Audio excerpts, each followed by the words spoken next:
Shri Venkateswara gold తాకట్టులో ఉన్న మీ బంగారాన్ని విడిపించి కొనబడును.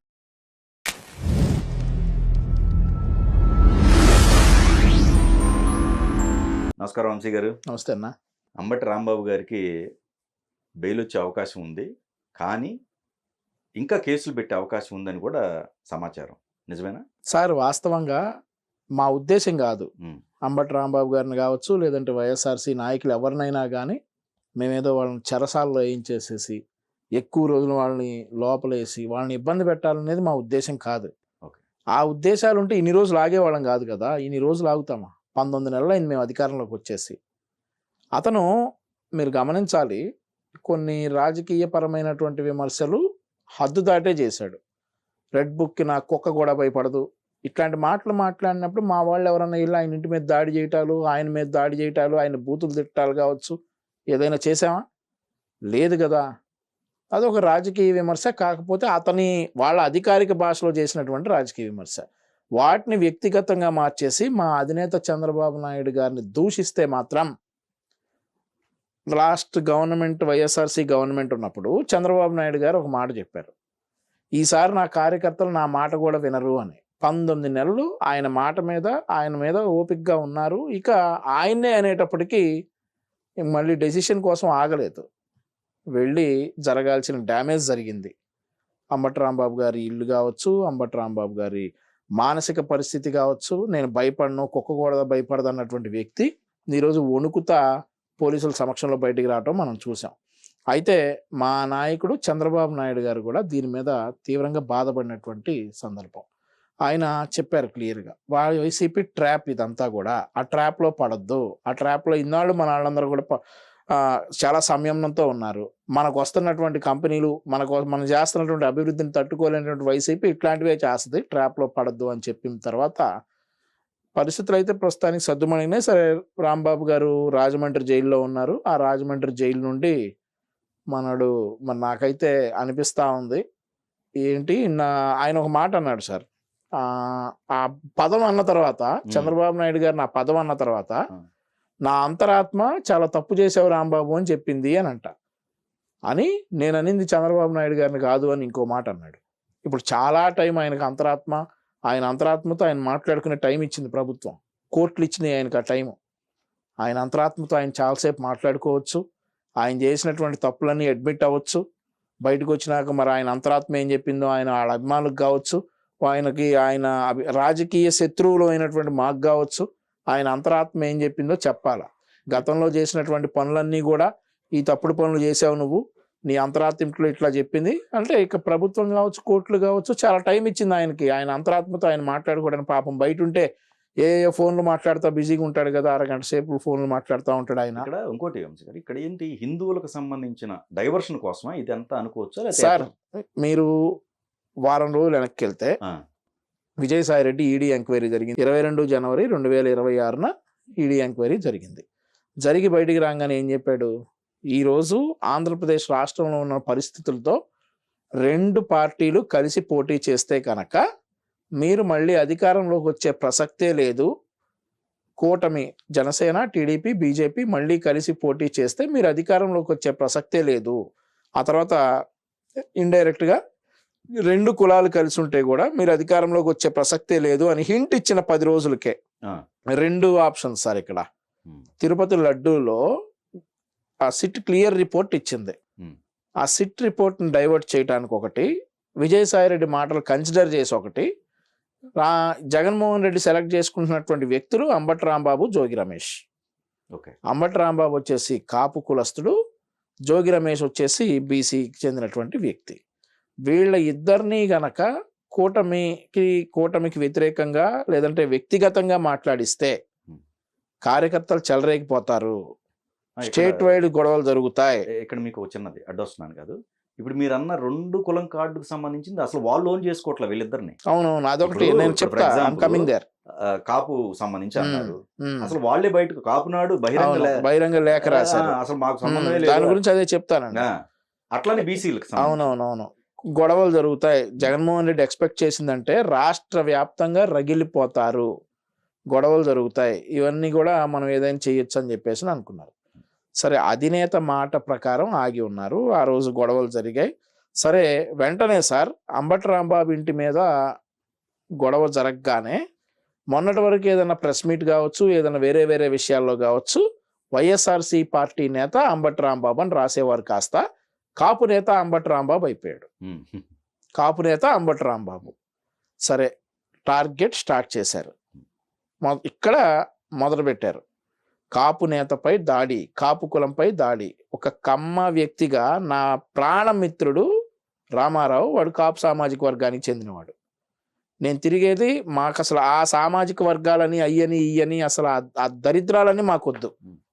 మేము ఒక ఎర్లీ 40s ఏజ్లో ఉన్నవాళ్ళం, లోకేష్ గారి ఏజ్లో మేము ఉన్నవాళ్ళం. దేవుడు ఆయుష్ ఇస్తే ఇంకో 30 సంవత్సరాలు రాజకీయాల్లో ఉండాలి అనుకునేవాళ్ళం. ఈ ఏమి వద్దు, కులరహిత రాజకీయాలు ఉండాలి, ఎవడైనా ఒకటే అని భావించేటటువంటి వాళ్ళం. ఈరోజు వీడు ఇతను చేస్తున్నటువంటి పని కాపు నేత అట. సరే మరి మొన్న మిథున్ రెడ్డి అరెస్ట్ అయ్యాడు సార్, అంతకు ముందు వచ్చేసి చెవిరెడ్డి అరెస్ట్ అయ్యాడు. రెడ్డి నేతను ఎందుకు వేయలేదు సార్? మరి అప్పుడు రెడ్డి నేత అని వేయాలి కదా. అది వేసినా వేయకపోయినా ఒకటే కాబట్టి ఇలా ఎవరు చూడరు కాబట్టి. ఇక్కడ కాపుల్ని రెచ్చగొట్టేటటువంటి ప్రక్రియ ఇక్కడ ప్రారంభమైంది. కాపు నేత అంబటి రాంబాబు. సరే అదైపోయింది సార్. నెక్స్ట్ డే బీసీ నేత జోగి రమేష్, ఆయన కూడా ప్రెస్ ముందుకు వచ్చేసి నేను ఒక బీసీ నేతని, బీసీలపై దాడి అది ఇదని చెప్పాడు సార్. సార్ మా రాష్ట్ర అధ్యక్షుడు ఎవరు సార్? ఏంటి సార్ ఆయన? బీసీ సామాజిక వర్గం. అంతకుముందు అచ్చెన్నాయుడు గారు ఎవరు సార్? బీసీ సామాజిక వర్గం. అంతకుముందు కిమిడి కళా వెంకట్రావు గారు ఎవరు సార్? బీసీ సామాజిక వర్గం. మేము ప్రతిపక్షంలో ఉండగా తెలుగు యువత అధ్యక్షుడు ఎవరు సార్? బీసీ సామాజిక వర్గం శ్రీరామచంద్ర బాబు. ఇప్పుడు కేంద్ర ప్రభుత్వ అలయన్స్తో ఉన్నటువంటి మేము కేంద్ర మంత్రి పదవి వస్తే ఎవరికి ఇచ్చాం సార్? రామ్మోహన్ నాయుడు గారికి. ఆయన ఎవరు సార్? బీసీ సామాజిక వర్గం. తెలుగుదేశం పార్టీ అంటేనే బీసీల పార్టీ సార్. కరెక్ట్. అసలు వాళ్ళని ఎవరు పట్టించుకోరు. నో మేము ప్రజలకు చెప్పుకోవాల్సిన బాధ్యత మాకుంది సార్. అది చెప్పుకోలేకే 2014 నుండి 19 వరకు మేము చెప్పుకోలేకే 19లో మేము తీవ్ర నష్టపోయాం. మీరు ఒకటి గుర్తుపెట్టుకోవాలా, తెలుగుదేశం పార్టీ ఎప్పుడు ఓడిపోయినా కానీ మాకు జరిగిన నష్టానికంటే కూడా రాష్ట్రానికి జరిగిన నష్టం ఎక్కువ. రాష్ట్రం తీవ్రంగా నష్టపోయింది తెలుగుదేశం పార్టీ ఓడిపోయిన తర్వాత. సో బీసీల గురించి వీళ్ళు ఈరోజు చెప్తా ఉన్నారు సార్. ఒక బీసీ నేతను నేను అంటా ఉన్నాడు జోగి రమేష్ సార్. ఇప్పుడు ఇదే జోగి రమేష్ అమర్నాథ్ గౌడ్ అనే కుర్రోడిని శ్రీకాంత్ రెడ్డి అనేటటువంటి ఒక వ్యక్తి పెట్రోల్ పోసి తగలబెట్టి చంపేస్తే చెక్ పట్టుకుని వెళ్ళాడు సార్ అక్కడికి. ఆ కుటుంబాన్ని ఓదార్చడానికో లేదంటే సైలెంట్ చేయడానికో అదే సామాజిక వర్గానికి చెందినటువంటి వ్యక్తి కాబట్టి చెక్ తీసుకుని అక్కడికి వెళ్ళాడు వాళ్ళ ఇంటికి, అమర్నాథ్ గౌడ్ ఇంటికి. అప్పుడు ఏం చెప్పాడు సార్ ఇతను? ఇక్కడ కులాలు ఎందుకు వస్తాయి, కుల ప్రస్తావన ఎందుకు తెస్తా ఉన్నారని ఇదే జోగి రమేష్ అన్నటువంటి వ్యక్తి ఈరోజు నేను ఒక బీసీ కులస్తుడిని, బీసీలను అనగదొక్కుతున్నారు అని చెప్తున్నా అనుకుంటా వచ్చాడు సార్. మరొక విషయం ఏంటంటే తోట చంద్రయ్య ఎవరు సార్? వీళ్ళు పేక రప్ప నరికారు చూసారా నడి రోడ్డు మీద. ఆ తోట చంద్రయ్య ఇదే సామాజిక వర్గం సార్. పిన్నెల రామకృష్ణారెడ్డి నియోజకవర్గంలో దారి కాచి నడి రోడ్డు మీద పేక కోసి చంపేసినటువంటి తోట చంద్రయ్య బీసీ కాదా సార్? ఐలయ్య బీసీ కాదా సార్? నందం సుబ్బయ్య సార్, రాచమల్లు శివప్రసాద్ రెడ్డి అతనేమో సార్ బీసీ సామాజిక వర్గమేగా. పేకలు కోసేసి ఈరోజు మీరు బీసీ బిడ్డని బీసీల మీద దాడి జరుగుతూ ఉందని చెప్పేసి జోగి రమేష్ చెప్తా ఉన్నారు. అసలు తెలుగుదేశం పార్టీయే బీసీల పార్టీ సార్. సార్ 2014-19 అధికారంలో ఉన్నప్పుడు టీటీడీ చైర్మన్ ఎవరు సార్? ముగ్గురు చేస్తే ముగ్గురు బీసీలే కదా. పుట్టా సుధాకర్ యాదవ్ గారు, అంతకుముందు చేసిన వాళ్ళందరూ కూడా బీసీలే కదా. ఈరోజు వీళ్ళు ఏంటి సార్ బీసీలు వచ్చాడు. అసలు జోగి రమేష్ మీద ఏదైనా జరిగితే ఇక బీసీల మీద జరిగిపోయినట్లే. అచ్చెన్నాయుడు గారిని ఒక బీసీ నాయకుడు సార్, ఆయన ఉత్తరాంధ్రకు చెందినటువంటి బీసీ నాయకుడు. ఆయన్ని సర్జరీ చేయించుకుని ఇంటికి డిశ్చార్జ్ అయ్యి ఇంటికి వచ్చినటువంటి వ్యక్తిని 900 కిలోమీటర్లు ఎవరు సార్ తిప్పింది? ఒక అక్రమ కేసులో వీళ్ళు ఈరోజు బీసీల గురించి బీసీల అభ్యున్నతి గురించి మాట్లాడుతున్నారు కదా. అచ్చెన్నాయుడు గారిని ఎవరు సార్ తిప్పింది? కొల్లు రవీంద్ర గారిని సార్. మోకా భాస్కర్ రావు అనేటటువంటి ఒక వ్యక్తి వేరే వ్యవహారాల్లో హత్యకు గురైతే కొల్లు రవీంద్ర గారిని 54 రోజులు జైల్లో పెట్టారు సార్. మరి కొల్లు రవీంద్ర గారు బీసీఏ కదా సార్. ఆ రోజు గుర్తు రాలేదు సార్ బీసీని అణగదొక్కుతున్నటువంటి జగన్మోహన్ రెడ్డికి. సో నేను చెప్పేది ఏంటంటే ఈ రాష్ట్రంలో కుల కుంపట్లు రాజేయడానికి మళ్ళీ బయలుదేరారు. అదే 2014 నుండి 19 చూసుకుంటే రిషితేశ్వరి హత్య, ఒక కమ్మ సామాజిక వర్గం వాళ్ళు హత్య చేశారని చెప్పారు. ఆ రిషితేశ్వరి అనే అమ్మాయి ర్యాగింగ్ తట్టుకోలేక సూసైడ్ చేసుకుంది అనేటటువంటి నేపథ్యం. ఆ నిందితుల్లో ఎవరు కూడా కమ్మవారు లేరు. ఆ తర్వాత 32 మంది కమ్మ డిఎస్పీలు అని అన్నారు. 32 మందిలో ఎంతమంది సార్ ఉంది? 3 2 కమ్మవారు ఉన్నారు. సో మళ్ళీ కులాల కుంపట్లు రాచేయటానికి గుంటకాడ ఏదంటారు గోతికాడ నక్కలా కూర్చున్నటువంటి జగన్మోహన్ రెడ్డి రెడీ అయ్యాడు. 2 కులాల మధ్య గొడవలు పెట్టడానికి జగన్మోహన్ రెడ్డి రెడీ అయ్యాడు. పరామర్శకు వెళ్తా ఉన్నాడంట. రేపు ఈయన ఏం వ్యాఖ్యలు చేస్తాడో కూడా చూడాలి.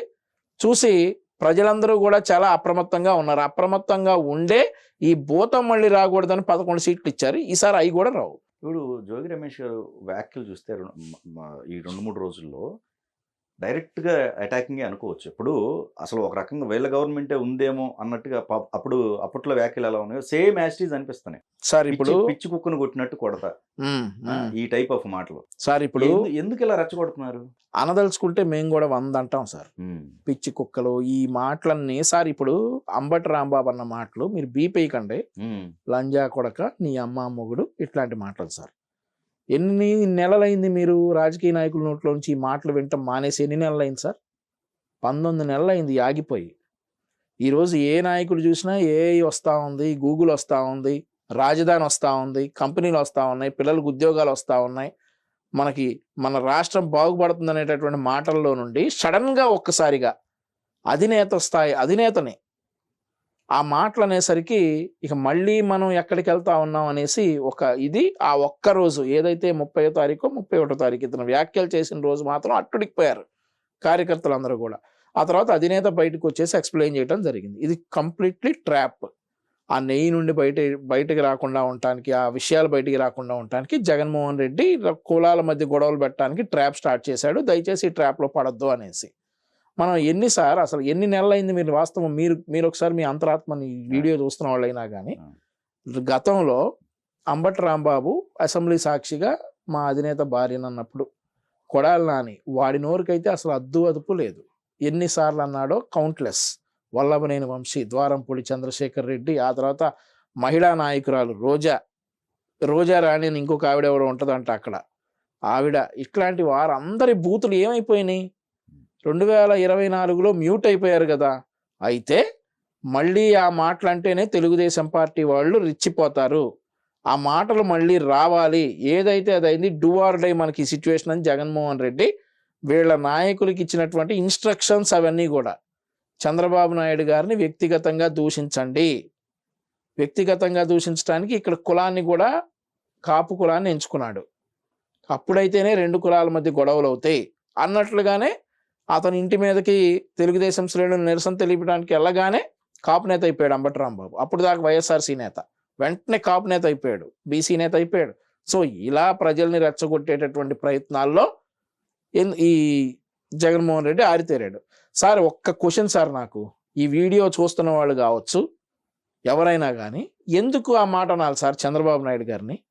3,000 రూపాయలు ఉండే పెన్షన్ని సింగిల్ సైన్ తోటి 4,000 చేసినందుక వీళ్ళు ఆపేశారు కదా సార్. అన్నా క్యాంటీన్ రద్దు చేసేసి పేదల్ని సరే మీ ఇష్టం వచ్చినట్టు తినంటారా, కాస్ట్లీ హోటల్స్ తింటారా, ఎక్కడ తింటారో మాకు సంబంధం లేదన్నట్టు వదిలేస్తే మళ్ళీ అన్నా క్యాంటీన్లు పునరుద్ధరించి ఈ రోజు రోడ్ సైడ్ వెండర్స్కి కావచ్చు, డబ్బులు పెట్టుకునే వాళ్ళకి కావచ్చు 5 రూపాయలకు తృప్తికరంగా భోజనం ఇచ్చినందుకు అంటా ఉన్నాడా చంద్రబాబు నాయుడు గారిని?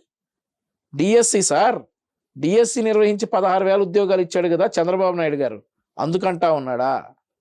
ఈరోజు రాష్ట్రంలో ఆగిపోయినటువంటి డెవలప్మెంట్ గ్రోత్, వెళ్ళిపోయినటువంటి కంపెనీలన్నింటినీ వెనక్కి తీసుకొచ్చినట్టు అందుకని ఈ మాట అనాల్సి వచ్చిందా అంబటి రాంబాబు? ఎందుకు అనాల్సి వచ్చింది సార్? ఇవన్నీ చూసి తట్టుకోలేకపోతా ఉన్నారా? చంద్రబాబు నాయుడు గారు ఇంత డెవలప్ చేసేస్తా ఉన్నారు, ఇక మళ్ళీ డెవలప్మెంట్ అయిందంటే మన మొహం కూడా ఎవరు చూడరు, ఈసారి కనీసం సింగిల్ డిజిట్ కూడా దానికే పరిమితం అవ్వాల్సి వస్తుంది అనేటటువంటి ఒక ఫ్రస్ట్రేషన్ తోటి జగన్మోహన్ రెడ్డి తెలివిగా ఆడిచ్చినటువంటి డ్రామా, మా నాయకుడి మీద అనుచిత వ్యాఖ్యలు. దీని వెనక జగన్మోహన్ రెడ్డే సూత్రధారి. అంబటి రాంబాబు అనేశాడు అన్న తర్వాత ఏంట్రా వీళ్ళు ఇంకా రాలేదు, వీళ్ళు ఇంకా రెచ్చిపోలేదు ఏంటనేసరికి మళ్ళీ ప్రెస్ ముందుకు వచ్చేసి నన్ను అరెస్ట్ చేస్తారా, నేనేం భయపడను, నేను అరెస్ట్కి కూడా భయపడను, నా కుక్క కూడా భయపడదు అనేటటువంటి మాటలు మాట్లాడాడు. సో ఇదంతా ప్రీప్లాన్డ్. ఈ ప్రీప్లాన్ సార్ ఇప్పుడు ఇవే కాదు సార్, ఇంకా ఇట్లాంటి కోకొల్లలు వందలు వస్తాయి. నేను అంబటి రాంబాబుకి చెప్తా ఉన్నా, మా నాయకుడిని ఎందుకు అనాల్సి వచ్చింది? కానిస్టేబుల్ సార్ 4,000 చెప్పే స్టైపండ్ని 12,500 చేశాం సార్. ఈరోజు ఏ రంగాన్ని కూడా నిర్లక్ష్యం చేయకుండా అన్ని రంగాలని అభివృద్ధి చేస్తున్నటువంటి చంద్రబాబు నాయుడు గారిని ఎందుకు అనాల్సి వచ్చింది సార్? రాంబాబుకి అది అధికారిక భాష, ఇంట్లో ఇక భార్య బిడ్డలతో కూడా అదే భాష మాట్లాడతాడు అనుకుంటే, ఆ భాష మాట్లాడకపోతే పొద్దుబోదు అని అనుకుంటే గనక వాళ్ళ నాయకుడిని అనుకోమనండి, మాకేంటి అభ్యంతరం? ఆ మాట ఎవరిని అనకూడదు, మేము సమర్థించాం. కానీ ఆ మాట అనందు నాకు పొద్దుపోదు, నేను లేదా చచ్చిపోతాను, తల పగిలిపోయి చచ్చిపోతాను ఆ మాట అనకపోతే అని అనిపిస్తే వాళ్ళ నాయకుడిని అనుకోమనండి. అలాగే రాజధాని లేకుండా చేశాడు కదా, రాజధాని లేకుండా చేసిన వాడిని అనుకోమనండి. వివేకాన్ని చంపేసి కత్తి మా చేతిలో పెట్టినోడిని అనుకోమనండి. రాష్ట్రంలో కనీసం అండర్వేర్ కంపెనీలు, సాఫ్ట్వేర్ కంపెనీలు మాట దేవుడు ఎరుగు, అండర్వేర్ కంపెనీలని కూడా తరిమేశాడు కదా, వాళ్ళు అనుకోమనండి. మాకెందుకు సార్ ఈ దరిద్రాలని? వాళ్ళు అనుకోమనండి, మాకేం అబ్జెక్షన్ లేదు. ఇప్పుడు జోగి రమేష్ గారు లోకేష్ గారికి చిప్పు దొబ్బిందనో లేకపోతే ఇట్లాంటి వ్యాఖ్యలు మాట్లాడారు. ఎందుకు అలా మాట్లాడాల్సి వస్తుంది ఆయన? సార్ ఇదే సార్, ఇప్పుడు లోకేష్ గారి టాలెంట్ ఏంటో జగన్మోహన్ రెడ్డి గారికి ముందే తెలుసు. లోకేష్ గారు గనక రాజకీయాల్లోకి వస్తే జగన్మోహన్ రెడ్డి అనే వ్యక్తికి కనుమరుగైపోతాడు అని 2014లోనే ఈయనకి జగన్మోహన్ రెడ్డికి తెలుసు. ఎప్పుడైతే ప్రత్యక్ష రాజకీయాల్లోకి లోకేష్ గారు వచ్చారో, లోకేష్ గారిని డిగ్రేడ్ చేయాలి, లోకేష్ గారిని ప్రజల్లో చులకన చేయాలని ఒక నిక్ నేమ్ ఇంపోజ్ చేసి పెట్టారు. 2019లో దురదృష్టవశాత్తు లోకేష్ గారు ఓడిపోయారు. ఓడిపోయిన తర్వాత ఆయన ఎక్కడైతే ఓడిపోయాడో అక్కడే పోటీ చేస్తానని చెప్పేసి భీష్మించు కూర్చున్నాడు.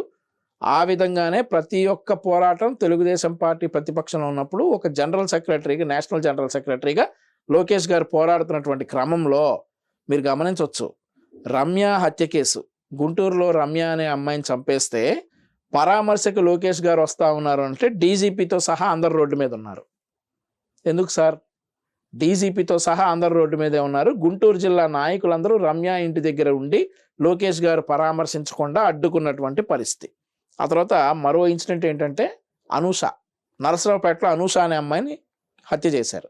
హత్య చేసినప్పుడు లోకేష్ గారు అమ్మాయి కుటుంబానికి న్యాయం చేయాలి, అమ్మాయి కుటుంబాన్ని పరామర్శించడానికి, అమ్మాయి చనిపోయిన 15 రోజులకో 20 రోజులకో కుటుంబాన్ని పరామర్శించడానికి వస్తున్నారు అని అంటే, రాష్ట్రంలో మీరు నమ్మరు, పక్క జిల్లాల నుంచి కూడా పోలీసులను పిలిపించి లోకేష్ గారిని ఎయిర్పోర్ట్లోనే ఆపడానికి ప్రయత్నించారు. ఆయన ప్రకాశం బ్యారేజ్ దాకా వచ్చిన తర్వాత బలవంతంగా కారులో నుంచి తీసుకెళ్ళి మన ఉండవల్లి ఇంట్లో డ్రాప్ చేసినటువంటి సందర్భం. సో ఎందుకు సార్ అంత భయం ఏంటి లోకేష్ గారు అంటే? లోకేష్ గారు చంద్రబాబు నాయుడు గారి కంటే ఎక్కువ లోకేష్ గారిని రెస్ట్రిక్ట్ చేశారు 2019-24 మధ్య. పాదయాత్ర చేస్తానంటే పర్మిషన్ ఇవ్వకపోతే కోర్టుకు వెళ్ళి పర్మిషన్ తీసుకొచ్చి పాదయాత్ర చేసినటువంటి సందర్భం లోకేష్ గారు. పర్మిషన్ ఇవ్వలా, మీరు అంతగా నిక్ నేమ్ ఇంపోజ్ చేశారు కదా, అలాంటప్పుడు ఇవ్వాల్సింది కదా పర్మిషన్. లోకేష్ గారి టాలెంట్ ఏంటి, లోకేష్ గారు అంటే ఏంటో జగన్మోహన్ రెడ్డికి ముందే తెలుసు. ఈరోజు అదే వ్యాఖ్యలు జోగి రమేష్తో చేయించడానికి కారణం ఏంటంటే, రెచ్చగొట్టడానికి, తెలుగుదేశం కార్యకర్తల్ని, లోకేష్ గారి అభిమానుల్ని రెచ్చగొట్టడానికి. తద్వారా రాష్ట్రంలో శాంతి భద్రతలు విచ్ఛిన్నమవుతాయి. శాంతి భద్రతలు విచ్ఛిన్నమైతే ఈ లడ్డూ కేసు డైవర్ట్ అయిపోతా ఉంది. తర్వాత న్యూట్రల్గా ఉండేటటువంటి ప్రజలందరూ కూడా అబ్బా ఏంటి ఇలా ఉంది స్టేట్ అని అనుకోవాలి, పెట్టుబడులు రాకుండా ఆపాలి. ఈ ఉద్దేశంతో జోగి రమేష్ తోటి ఈయన జగన్మోహన్ రెడ్డి చేయించినటువంటి కామెంట్స్ ఇవన్నీ కూడా. కల్తీ లడ్డు విషయంలో మొన్న జరిగిన సమావేశంలో పవన్ కళ్యాణ్ గారు కార్యకర్తలను ఉద్దేశించి కూడా సీరియస్ అవ్వడం జరిగింది, ముఖ్య నాయకుల్ని. సో ఏంటి అన్నిటికీ నేనే స్పందించాలా, ఎందుకు మీరు స్పందించలేదని చెప్పేసి ఒక రకంగా వెనకబడ్డారనిపిస్తుందా కూటమి వాయిస్ ఈ కల్తీ లడ్డు విషయంలో? ముఖ్య నాయకులు ఎవరైతే ఉన్నారో వాళ్ళు. సార్ కరెక్టే, పవన్ కళ్యాణ్ గారి సమావేశం వాళ్ళ కార్యకర్తలు అన్నది వాళ్ళ అంతర్గత సమావేశం, వాళ్ళ కార్యకర్తల సమావేశం కాబట్టి ఐ డోంట్ కామెంట్. వెనకబడ్డారా అని మీరు అంటా ఉన్నారు సార్. మాకేంటంటే సిట్ రిపోర్ట్ చేతికి వచ్చే వరకు మీరు ఎలా, మేమైతే కనుక ఆ రిపోర్ట్లో ఏముందో అదే బయటకు చెప్పాలి అనేటటువంటి ఉద్దేశంతో సిట్ రిపోర్ట్ వచ్చేటప్పుడు ఆగాం. మనకి తెలుగులో ఒక సామెత ఉంది, నిజం ప్యాంట్ షర్ట్ వేసుకునేటప్పటికి అబద్ధం ప్రపంచం మొత్తం చుట్టేసి వస్తా ఉందనేసి. ఇక్కడ నిజం ఏంటంటే సిట్ రిపోర్ట్లో ఉన్నటువంటి వాస్తవాలు. బాత్రూమ్ క్లీనర్ కలిపారనంటే నమ్ముతారా సార్ మీరు? బాత్రూమ్ క్లీనింగ్ యాసిడ్ కలిపారు సార్, మీకు చూపిస్తా. Okay okay. బాత్రూమ్ క్లీనర్స్ లో హార్పిక్ లో వాడేటటువంటి ఇవి కలిపారు, కెమికల్. ఇదిగోండి సార్, ఇవన్నీ ఇంత చేస్తే సార్ నేను చదువుతాను. Was issuing the purchase orders directly through WhatsApp to Manish Gupta. Aristo chemicals has supplied lactic acid, LABSA acid slurry totaling 8,900 kgs to Harsh fresh dairy products private limited, Mrs. Bole Baba Organic Dairy Milk Private Limited, A7, during the above mentioned period, March 2022 to May 2024. Page number 60లో ఉంది sir, page number 60లో ఉంది. ఈ లాప్సా, ఈ lactic acid ఏంటి sir? ఏంటి ఈ లాప్సా lactic acid అంటే bathroom యాసిడ్కి, sorry bathroom క్లీనర్స్లో నొరగ ఎక్కువ రావడానికి కలిపేటటువంటి క్రిమినల్స్ శ్రీవారి లడ్డూలో కలిపారు. అది సిట్ రిపోర్ట్లో ఉంది. ఆ రిపోర్ట్ చూసాకే మేము మాట్లాడాలని కామ్గా ఉన్నాం. ఈలోపు అసలు సిట్లో ఏమీ లేనట్లు, అసలు ఏది లేనట్లుగా వీళ్ళు చెప్పేటటువంటి విషయాలన్నీ కూడా, సో ఇంత దారుణాలు చేసేసి ఈరోజు ఏమీ లేనట్టు. ఇప్పుడు వీళ్ళు ఇంత చేశారు, అసలు రేపు హిందువులు ఏ స్థాయిలో వీళ్ళకి రివర్స్ అవుతారనేది కూడా ఆలోచించుకోకుండా చేశారు. అయ్యి సార్ వీళ్ళకి ఆ మనోభావాలు వాటితో ఏం పని సార్? వీళ్ళకి ఏం పని లేదు కదా, వీళ్ళకి ఆ పనేం లేదు. ఓట్లు డబ్బులు ఇస్తే ఓట్లు వేస్తారని అనుకుంటా ఉన్నారు ఇన్ని రోజులు. ఇక ఇవన్నీ ఆలోచించుకుంటే ఇవన్నీ చేసేవాళ్ళు కాదు కదా సార్. డబ్బు చాలా వరకు కూడా ఇప్పుడు కల్తీ మద్యం దగ్గర నుంచి రకరకాలు జరుగుతున్నాయి, కానీ ఇంత ఎమోషన్ క్యారీ అవ్వాల ఈ మధ్య కాలంలో. ఇది సెంటిమెంట్ తో కూడుకున్నది. అవును సార్. సార్ ఇప్పుడు తిరుమల తిరుపతి దేవస్థానం అంటేనే ఒక పవిత్రమైనటువంటి ప్లేస్ గా హిందువులందరూ కూడా ప్రపంచవ్యాప్తంగా భావించేటటువంటి పరిస్థితి. ఏంటి సార్ మిడిల్ క్లాస్ వాళ్ళు పాపం వాళ్ళు ఎట్లా సార్ రూపాయి కూడబెట్టుకుని ఎంత కష్టపడి తిరుపతికి వచ్చేసి ఆ దర్శనం చేసుకుని ఆ లడ్డూని ఇంటి దగ్గరికి తీసుకుని వెళ్ళి 10 మందికి పంచుకొని చాలా తృప్తిగా తినేటటువంటి లడ్డూని వీళ్ళు ఏం చేశారు సార్? ఇంకా వీళ్ళకి సపోర్ట్ చేసే దద్దమ్మల్ని ఏమనాలి సార్? ఇంకా వీళ్ళకి సపోర్ట్ చేసేవాళ్ళు హిందువుల్లో 40% ఓట్ బ్యాంకింగ్ ఉందని ఇప్పటికీ మొన్న కూడా చెప్తా ఉన్నారు. నాకు తెలిసి ఇప్పటికే 38% పోయి ఉంటది. ఈ రోజు ఈ టీవీలో వైఎస్ఆర్సీ తరపున కనిపించేవాళ్ళు తప్ప ఎవరు లేరు. ఇవన్నీ బాధ సార్. యాక్చువల్గా తిరుమల తిరుపతి దేవస్థానాన్ని వివాదాల్లోకి లాగటం అంటేనే బాధ. ఆ టెంపుల్ మీద రాజకీయాలు మాట్లాడటమే ఒక బాధ అయితే, ఇంత దారుణంగా అసలు బాత్రూమ్ క్లీనింగ్ యాసిడ్లు కలిపారు అని చెప్పేసి మా నోటితో చెప్పాల్సి వస్తా ఉందని సిట్ రిపోర్ట్లో ఉందే మేము చెప్పాం. ఇక్కడ ఎక్కడ మేము సొంతగా చెప్పింది లేదు, మీరు చూసుకోవచ్చు. ఈరోజు అది ట్రాన్స్పరెంట్, పబ్లిక్ అందరికీ అవైలబుల్లో ఉంది. 60వ పేజీలో లాక్టిక్ యాసిడ్ కలిపారు. ఆ 8,900 kg లాక్టిక్ ఏంటి సార్? అది మొత్తం 60 లక్షల కిలోలు కెమికల్స్ 60 లక్షల కిలోలు మొత్తం ఓవరాల్ గా అంత కలిపారు అని అంటే ఇది ఎంత కలిసిందో. ఇంకొక విషయం సార్, ఇక్కడ ఆసక్తికరమైన విషయం ఏంటంటే ఎవరు అస్వస్థతకి గురవలేదు కదా లడ్డు తిని అని అంటా ఉన్నారు సార్ వీళ్ళు. అంటే ఇక అస్వస్థతకి గురవకపోతే ఏదైనా కలుపుతారా సార్ వీళ్ళు? ఇప్పుడు చిన్నప్పటి నుంచి నాన్ వెజ్ తిన్నోళ్ళు ఉన్నారు సార్. సపోజ్ నేనే ఉన్నాను, చిన్నప్పటి నుంచి నేను నాన్ వెజ్ తినలేదు అనుకోండి, అప్పుడు లైట్గా నాకు ఒక 20 ఏళ్ళు వచ్చినా ఒక మొక్క తిన్నాను అనుకోండి, అస్వస్థతకు గురవుతాను. నేనేమన్నా హెల్త్ ఏమన్నా ఇబ్బంది అవుతుందా? అవ్వదు కదా. అందుకని మీరు కలిపేస్తారా? ఏం కాలేదని చెప్పి కలిపేస్తారా? సరే లడ్డూలు ఏమన్నా భోజనాలు చేసినట్లు వందలు తింటామా? ఇంత తింటాం సార్ ప్రసాదం, అది దొరికేదే ఇంత తింటాం, దానికి అస్వస్థతకు గురవుతాం. ఆ లాజిక్ ఎలా సార్ మిస్ అవుతారు వీళ్ళు? క్లియర్గా లాక్టిక్ యాసిడ్ కలిపారు అని తెలిసిన తర్వాత కూడా ఇంకా వీళ్ళు అబద్ధాలు చెప్తా, ఇంకా వీళ్ళు మా మీద పడి మేమేదో చేసామని చెప్తా ఉంటే, అంటే జంతు కొవ్వు కలవలేదు, లాక్టిక్ యాసిడ్ కలిసింది, దానికి వీళ్ళు రాతంతం చేస్తున్నారా అంటారేమో వీళ్ళకి. ఇంత రచ్చ సార్. మళ్ళీ ఇంకోటి ఈ మధ్య వీళ్ళు ఎక్కువగా చెప్తున్నటువంటి మాట క్రెడిట్ చోరీ సార్. చంద్రబాబు నాయుడు గారి క్రెడిట్ అందరూ కోరుకునేది. ఈ క్రెడిట్ నాకు వస్తే బాగుండు అనేసి అందరూ అనుకునేటటువంటి క్రెడిట్ చంద్రబాబు నాయుడు గారిది. ఇతందా సార్? వామ్మో ఇది మనకెందుకు రా, లడ్డూల విషయం కలిపినటువంటి క్రెడిట్, బాబాయిని వేసేసిన క్రెడిట్, అండర్వేర్ కంపెనీలను తరివేసిన క్రెడిట్, రాష్ట్రాన్ని గాంజా హబ్గా చేసిన క్రెడిట్, ఇవన్నీ మనకెందుకు అనే క్రెడిట్ జగన్మోహన్ రెడ్డిది. ఎవడెవడు క్రెడిట్ చోరీ చేస్తారు సార్ ఇప్పుడు? సో రాష్ట్రాన్ని అసలు ఎవరితో పెట్టుకోకూడదో వాళ్ళతోనే పెట్టుకున్నారు. తిరుమల తిరుపతి దేవస్థానంలో వెంకటేశ్వర స్వామి ప్రసాదమే వీళ్ళు విషం చేశారనంటే ఇక అంతకంటే అసలు యాక్చువల్లీ ఈ తిరుమల విషయాన్ని రాజకీయాల్లోకి లాగటమే పెద్ద అపచారం అని అనుకుంటే రోజు నిత్యం అవే మాట్లాడాల్సుకోవాల్సి వస్తుంది. సరే ఈ విషయం పక్కన పెడదాం. పరకామణి కేసులో ఒక హత్య చేశారు కదా సార్, స్వామివారు డబ్బులు ఎత్తేస్తా దొరికాడు సార్ ఒకడు, వాడి మీద కేసు పెట్టినటువంటి వ్యక్తి ఈరోజు మన మధ్య ప్రాణాలతో ఉన్నాడా? ఎవరికి అవసరం అతను చంపాల్సిన అవసరం? హత్య చేశారు కదా. ఎంత ఎంత దారుణాలు సార్ తిరుమలలో. అంత వివాదాల్లోకి ఎవరు లాగాడు sir? Jaganmohan Reddy and gang. ఏం చేయాలి సార్ వీళ్ళని? సార్ ఈరోజు జగన్మోహన్ రెడ్డికి 11 వచ్చేసి మూలన కూర్చుని ప్రతిపక్ష హోదా అడుక్కుంటా ఉన్నాడు. చావు కంటే పెద్ద శిక్షలాగా ఉంది అది స్వామివారు వేసింది జగన్మోహన్ రెడ్డికి. మరి నేను అనొచ్చు అనకూడదు, ఆవేదనతో అంటా ఉన్నా ఈ మాట. ఇన్ని దారుణాలు జరిగాయి తిరుమలలో. ఈరోజు వచ్చేసి మళ్ళీ సచ్చీలులాగా తిరుపతి వెంకటేశ్వర స్వామి గుళ్ళలోకి వెళ్ళి పూజలు చేస్తారా వీళ్ళు? దేంతో కొట్టాలి సార్ వీళ్ళని? అదే ప్రక్షాళన హోమం కరుణాకర్ రెడ్డి గారు ఇది కూడా చేస్తున్నారు కదా. ప్రక్షాళన హోమం అండి. ఆయన కూతురు పెళ్ళి ఎలా జరిగింది సార్? అతను పర్సనలే కావచ్చు, కానీ పబ్లిక్ లైఫ్లో ఉన్నాడు కాబట్టి, ఒక రాజకీయ నాయకుడిగా పబ్లిక్ అడ్రసబుల్ కాబట్టి అతని కూతురు పెళ్ళి ఏ పద్ధతిలో జరిగింది సార్? ఏ సాంప్రదాయంలో జరిగింది? క్రిస్టియన్ సాంప్రదాయంలో జరిగింది. వాళ్ళ బాబాయ్ వైవి సుబ్బారెడ్డి ఆమె వచ్చంటది జగన్ రెడ్డి రక్షక గోవిందా గోవిందా అంటది తిరుమలలో. ఇన్ని అపచారాల ఇవన్నీ సార్. ఇంకా ఏం మాట్లాడుకోవాలో కూడా తెలియనటువంటి పరిస్థితి. ఆవేదన. వచ్చే ఎన్నికల్లో హిందువులే తేల్చుకుంటారు ఇది. తెలుస్తారు సార్. స్వామివారు సార్ ఈరోజు ఈ విచారణ అంతా కూడా దేవదేవుడు తిరుమల తిరుపతి వెంకటేశ్వర స్వామి దగ్గరుండి చేయించినటువంటి విచారణ. ఈ పరకామణి కేసు కావచ్చు, ఈ లడ్డు కేసు కావచ్చు. టాపిక్ డైవర్ట్ అని వీళ్ళు అనుకుంటా ఉన్నారు. స్వామివారు చూసుకుంటారు అంతా. ఆయన గుడిని ఆయనే కాపాడుకుంటారు ఈ దుష్టుల నుంచి.